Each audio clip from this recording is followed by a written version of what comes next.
Guys, nandito si Raymond from Benguet, no? Ang grade nyo before surgery yesterday was 1,750 sa 1,775. So masyado mataas. Dati ganito kalayo, hindi mo na ako makita. No? So let's take a look. Raymond underwent CLE or clear lens extraction and restoration. I replaced his natural lens with a pair of Alcon lenses. So ngayon you can see better at distance. Huh? Nire-record ko rin mo para makita mo yung picture ng eyes mo. Yan, no? If you take a gross look at your eyes, you won't even notice na kayo, Raymond.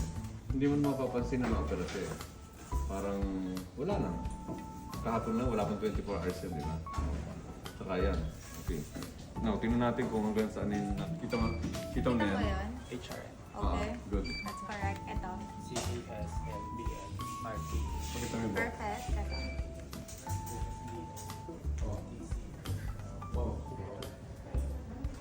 Okay mo, you are hitting more than, you're hitting more than target. Kasi yung target natin yun, nandun na sa taas eh.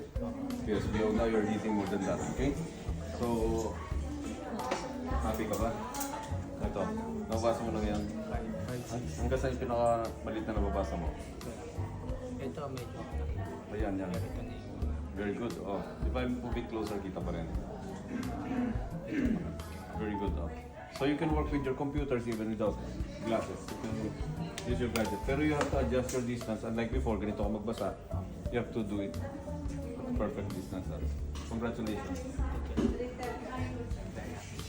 Congrats. Happy ka. Alam ko, hindi ko sito nag-out ako eh. Alam mo niya.